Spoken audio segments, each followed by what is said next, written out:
If you've ever walked through a medieval hall, a Viking shipyard, or the ruins of a centuries-old barn, one thing becomes immediately clear. The wood is still standing. Not warped, not crawling with rot, not disintegrating under centuries of rain, snow, and frost. Meanwhile, modern timber often decays within a decade despite sealants, paints, and preservatives.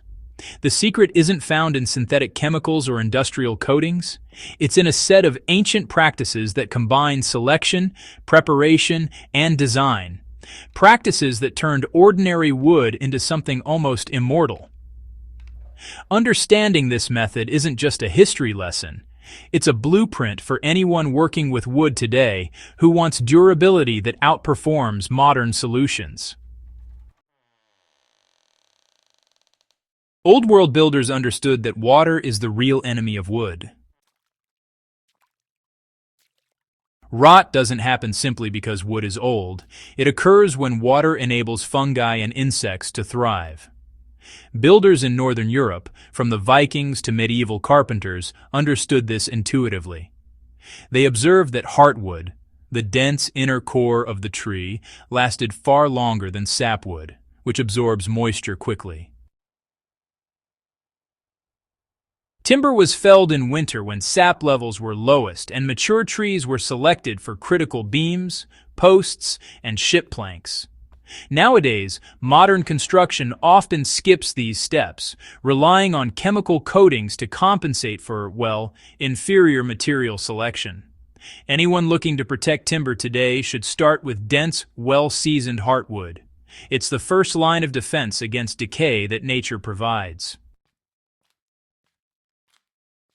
Slow drying and natural seasoning were essential for longevity. Before any shaping or installation, timber was allowed to dry slowly, sometimes for months or even years. Logs were stored off the ground, shielded from rain but exposed to airflow. This process reduced internal moisture, making it far less hospitable to fungi and insects, and prevented warping or cracking once the wood was in place. Modern lumber often moves from forest to site in just weeks, losing the advantages of patient seasoning. For practical application today, allowing timber to cure fully before construction, especially for outdoor projects like sheds, decks, or fences, is a simple yet highly effective step toward durability. Controlled heat hardened wood and drove out decay. Ancient builders also applied heat as a preservation method. Beams and planks were exposed to slow, controlled flame or hot coals until the surface darkened.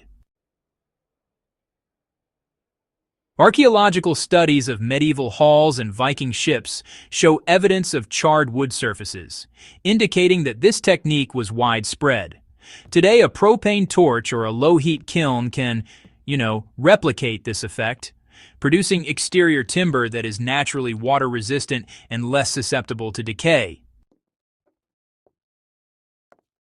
Natural oils and resins acted as a flexible, water-repellent barrier. Once hardened, timber was treated with pine tar, natural resins, or oils. Applied while the wood was still warm, these substances penetrated deeply, creating a semi-permeable barrier that repelled water while allowing the timber to breathe. Unlike modern plastics or varnishes, these coatings expand and contract with the wood, preventing cracks that trap moisture. Evidence shows that this method was applied to ships' beams, roof supports, and posts, effectively turning soft wood into a material that could survive centuries of exposure. Modern application can mimic this by warming timber slightly, then brushing on pine tar or a tar and oil blend for deep absorption and long-lasting protection. Placement and structural design completed the preservation system.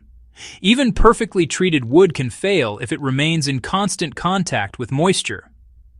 Ancient builders solved this through smart architectural design. Posts were elevated on stone or gravel to prevent soil contact. Roof beams extended far beyond walls to shed rain. Joints were carefully angled to drain water efficiently. Ventilation was prioritized to allow enclosed timber to dry naturally, and layers of lime or ash beneath beams deterred fungi and insects. Modern construction often ignores these principles, relying on chemical coatings alone. But by combining material preparation with placement and design, wood can actually survive rain, snow, and even centuries of use. You can replicate old-world techniques today with just a few practical steps. Whether you're constructing a garden shed, deck, fence, or maybe restoring some historical timber, these principles are fully applicable. Start with dense, well-seasoned heartwood. Then, slowly char exterior surfaces to harden fibers and reduce moisture absorption. Next, apply warmed pine tar or a tar and oil blend while the wood is still warm to ensure deep penetration. Be sure to elevate posts on gravel or stone, design joints and overhangs to shed water, and allow airflow around all timber surfaces. Honestly, even a few of these steps will significantly increase the lifespan of timber compared to most modern chemically treated alternatives. Old-world builders prioritized durability, and their work still stands today. Modern construction often emphasizes speed, cost, and standardization over longevity. Builders in the Old World relied on observation, patience, and techniques refined over generations.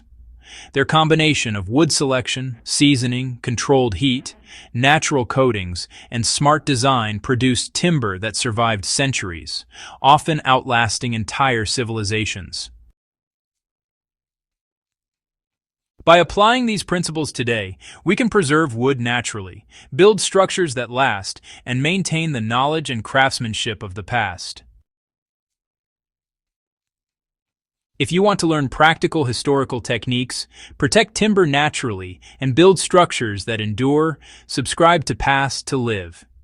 Share this video with anyone who works with wood, restores historical buildings, or values proven, time-tested methods.